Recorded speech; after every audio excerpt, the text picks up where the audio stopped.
네, 전반전에서 후반전, 이제는 연장전까지 이어가 보겠습니다. 이 시간을 잘 활용하시면 점심시간에 김밥이 아니라 스테이크를 써실 수도 있으니까 이 시간 잘 활용해 보시길 바라고요. 여러분들의 점심시간을 함께하는 텐베거의 여신 아이린 어드바이저와 함께하겠습니다. 위원님, 안녕하세요. 네, 안녕하세요. 네, 위원님, 오늘 장을 네, 어떻게 보고 계신지 궁금합니다. 오늘 장이 또 빠지고 있는데 걱정되는 분들 많으실 것 같아요. 장 점검해 주시죠. 네, 일단 차트를 한번 보시면요. 자, 코스피 지수가 한 차례 이제 지속적으로 상승 흐름 보이다가 이번 주는 쉬어가는 구간이 될 수 있다고 말씀드렸는데 사실 2,500에서 2,550 사이에서 머문 것으로 봤는데요. 오늘 조금 밀려서 일단 시작을 했습니다. 장중에 저가 2,488선까지 밀어냈다가 아래 꼬리 달리면서 좋은 흐름이 나와주고 있는데 그렇게 크게 여러분들께서 걱정하실 필요는 없다 이렇게 보여지고 다만 선택과 집중을 통해서 강한 섹터와 종목을 에서 수익을 좀 찾아보자 이렇게 말씀드리고 싶습니다.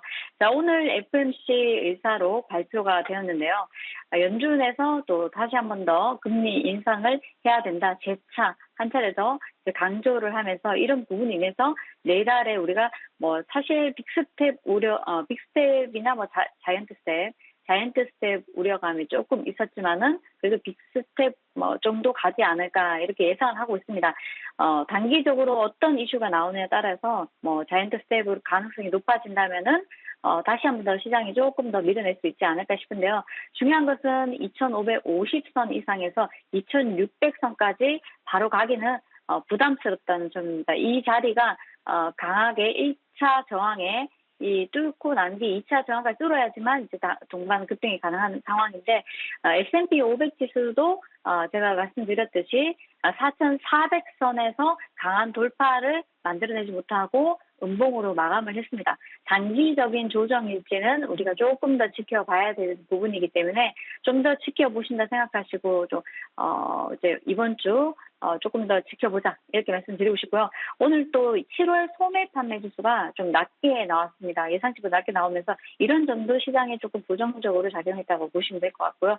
유가는 이제 하락세에서 단기 반등이 나와주었는데 유가가 하락하다 보니까 인플레이션 관련해서는 인플레이션이 좀 더 이제 고점을 찍고 밀리지 않을까 이런 기대 심리로 이번 지난주 같은 경우 지수가 지속적인 상승 흐름을 좀 이어왔다면은 인플레이션 둔화 지속 여부는 일단 우리가 조금 더 지켜봐야 된다. 그래서 유가가 반등이 나올 수 있는 부분이기 때문에 이 부분은 참고하셔서 너무 한쪽으로만 바라보지 말자 말씀드리고 싶습니다.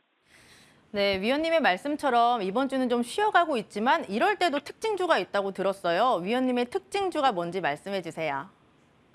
네, 다음코 이제 저는 제가 이제 박셀바이오로 2,000% 수익을 안겨드렸었는데 다시 한번 이제 좋은 자리가 왔죠. 그래서 이번에 이제 뭐 박셀바이오 같은 경우는 항암 면역세포 관련해서 임상 2회 이상 예비 연구 결과를 9월 1일자로 발표를 한다고 합니다. 9월 1일에서 2일 같은 경우는 일단은 대한종양내과학회 국제학술대에서 발표할 예정이고요. 이 9월 1일부터 3일 사이에 또 대한조혈모세포 이식학회 국제학술대회 총 2건을 통해서 이제 연구 결과를 공개를 할 예정인데 사실 지금 현재 임상 환자는 20명인데 그 안에서 12명에 대해서 일단은 결과를 발표한다고 합니다. 조금 긍정적으로 보고 있는 부분이 처음부터 일상보다 이상해서 투여량이 훨씬 더 좀 더 많고 거기에 대한 굉장히 뭐 우리가 약물을 만약에 투여를 했을 때 부작용이라는 것이 있는데 부작용도 현저히 낮더라는 겁니다. 그래서 조금 결과치에 대해서는 긍정적으로 보고 있습니다. 저희가 이제 이런 자리에서부터 차분하게 공략을 하고 또 이런 자리도 또 공략을 해서 이런 자리 또한 불타기를 하면 이제 공략을 했었는데 지금 자리 같은 경우는 10만 원을 강하게 돌파해 준다면은 좀 긍정적으로 단기적으로는 쉬어갈 수 있는 자리다. 왜냐하면 바닥에서부터 벌써 150% 이상의 수익이 나왔습니다. 이것은 어디까지나 긍정적일 것이라는 기대감으로 나왔기 때문에 쉬어갈 수 있는 구간이다. 이 구간에서는 데이 트레이딩 관점으로 보셔야 되고 10만 원을 강하게 돌파해 준다면은 돌파하고 지지하는 흐름이 나온다면 12만 원 이상도 보여준다 말씀드리고 싶습니다. 네, 위원님이 특징지로 이렇게 박셀바이오를 짚어주셨고 오늘의 넥스트 레벨 종목을 보기 전에 종목 AS를 해보도록 하겠습니다. 화요일에 짚어주셨던 이 하이스틸 먼저 점검 좀 해주세요, 위원님. 제가 이제 하이스틸을 말씀을 드리면서 한두 차례 음봉이 더 나올 거라고 말씀드렸는데요. 자, 갑자기 어제장 얘기가 나왔는데 제3자 배정 유증 이슈가 나왔습니다. 근데 중요한 것은 우리가 이 종목이 왜 갔냐는 것이 중요한 것인데 최근에 네옴시티 관련주 얽혀서 건설주가 급등이 나오고 철강주 전반적으로 조정이 굉장히 많이 나온 상태고 낙폭 과대 섹터로 또 부각을 받으면서 한 차례 급등이 나왔다가 상승분을 모두 반환했습니다. 하지만 제3자 배정 이슈가 뭐 무조건 나쁘다 이렇게 볼 수 없기 때문에 충분히 모멘텀은 아직까지 뭐 빈살만 왕세자가 우리나라에 11월에 방한한다는 이슈가 있기 때문에 건설주도 또 한번 철강주도 단기 반등이 다시 한번 더 나올 수 있는 부분이라 보여지고요.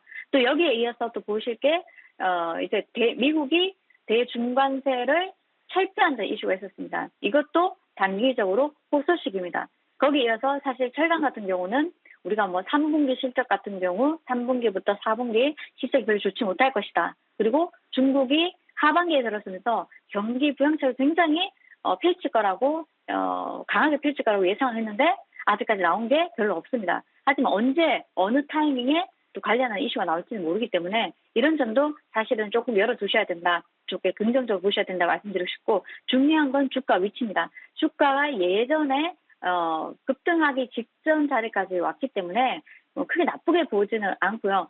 물론 4,000원에서 지지를 해주느냐. 그렇다면 내가 평단을 낮춰서 가지고 있다가 익절하시는 게 좋은데 그렇다면 평단은 어느 정도로 맞추는 것이 좋을까? 4,000원 전후에서 평단 맞추셔서 4,250원 정도 맞추신다면 충분히 한번 익절할 타이밍이 오지 않을까 싶으니까요. 너무 걱정 마시고 조금 차분하게 조금 2, 3주 정도 지켜보시면서 대응하시면 좋겠다 말씀드리고 싶습니다. 네, 하이스틸을 점검해봤습니다. 4,000원을 지지할 수 있을지 그 여부를 좀 확인해 보셔야 된다라고 말씀을 해주셨고 또 어제 말씀을 해주셨던 종목 SL까지 점검 받아볼게요, 위원님. 네, SL 같은 경우는 사실 한동안 이 자리에서 굉장히 오랫동안 쉬었습니다. 그죠?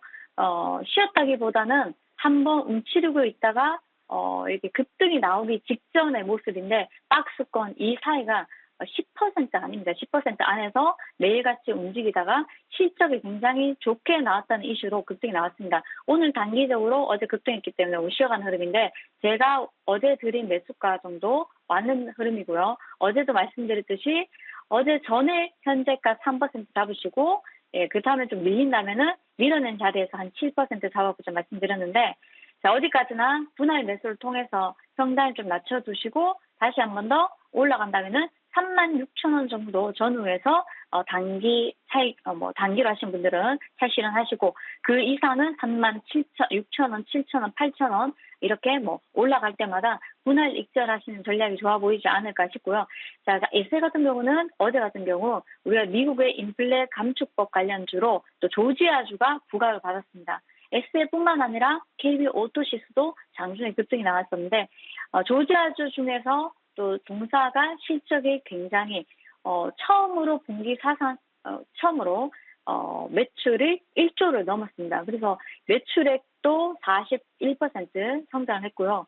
작년 동기 대비해서 그리고 마찬가지 영업이익도 100%대 이렇게 깡충 뛰어가면서 너무 좋은 흐름이기 때문에 오늘 거래량 없는 조금 조정이 있습니다.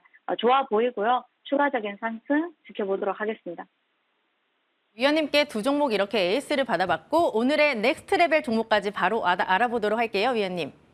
네, 오늘은 서울 옥션을 소개를 해드리려고 합니다. 서울 옥션. 서울 옥션 같은 경우는 신세계에서 주당 4만 원에 인수를 할 것이란 기대감이 또 한 차례 또 올라오면서 3일 동안 미뤘다가 최근에 이제 미술 시장이 거품이 굉장히 꺼져가고 있다. 이런 뉴스가 나오면서 단기적으로 서울옥션이 바닥에서 많이 올라왔다가 3일간 큰 폭으로 밀어버렸는데 그 부분을 무시하고 오늘 같은 경우는 전일 저점을 잘 지지를 해주면서 장중에 23%까지 급등이 나왔습니다. 자, 서울옥션 같은 경우 움직이면서 우리가 함께 보셔야 되는 종목도 있는데 K옥션입니다. K옥션도 오늘 바닥권에서 K옥션 무중 이슈로 인해서 주당 두 주를 무증한다는 이슈로 인해 가지고 바닥권에서 굉장히 많이 큰 폭으로 상승 나오고 다시 한번 더 밀어서 주가가 원위치 돼버렸는데 어제 말씀드린 조광 ILI 같이 그리고 또 K옥션 같이 이런 종목들은 바닥주입니다. 바닥주. 재료만 있다면 언제든지 한번 움직여줄 수 있고 또 시장 관련주가 아니기 때문에 시장 무관 테마로 좀 움직일 수 있기 때문에 잘 한번 지켜보시면 좋을 것 같고요.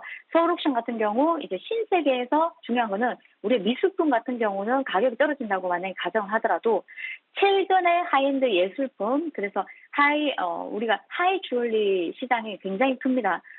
예를 들어서 뭐 샤넬이나 뭐 까르띠에나 우리 뭐 쇼파드나 뭐 이런 굉장히 고급 브랜드 같은 경우 일반적인 브랜드는 일반적인 제품 우리가 알고 있지만은 하이 주얼리 같은 경우는 사실 우리 잘 모릅니다. 그렇지만은 고가 상품들이 굉장히 잘 팔리고 있습니다. 그래서 이 부분까지도 신세계에서 이 분야에 진출을 할 계획이라고 하고 있고 그렇다면 이것은 매출로 이어질 수 있기 때문에 굉장히 긍정적으로 저는 보고 있고요. 그리고 이제 또 하나 더 말씀을 드리면 글로벌 경매회사 소도비라고 있습니다. 서울 사무소 설립을 준비 중이라고 하는데 세계 3대 경매회사가 한국 미술 시장에 눈독을 들이고 있다는 겁니다. 그래서 옥션 시장은 잘 한번 시장과 무관하게 움직일 수 있기 때문에 단기적으로 보더라도 신세계 이슈로 급등이 나올 수 있고 또 추가적으로 방향성을 보더라도 우리가 좀 중장기적으로 본다면은 또 좋아 보이고 해서 서울옥션 가지고 왔으니까요. 서울옥션 한번 잘 지켜보시면 좋겠고요. 자, 매수가하고 매도가 이제 지금 제가 드린 자리에서 조금 올라왔기 때문에 현재가에서 24,000원에서 23,000원, 러프하게 24,000원에서 23,000원 정도 매수하시고요. 목표가는 27,000원 이상. 오늘 27,000원 안 왔거든요. 27,000원 이상. 손절가는 25,500원. 사실 손절가는 크게 중요하진 않습니다. 그래서 나는 뭐 빠른 것이 좋다 하면은 마이너스 5%, 마이너스 10% 이렇게 대응하시면 좋겠고요. 크게 22,000원에는 이하로는 밀릴 것 같지는 않으니까요. 조정 시 조금씩 담으셔서 올라갈 때 익절하시는 전략 세워드리도록 하겠습니다.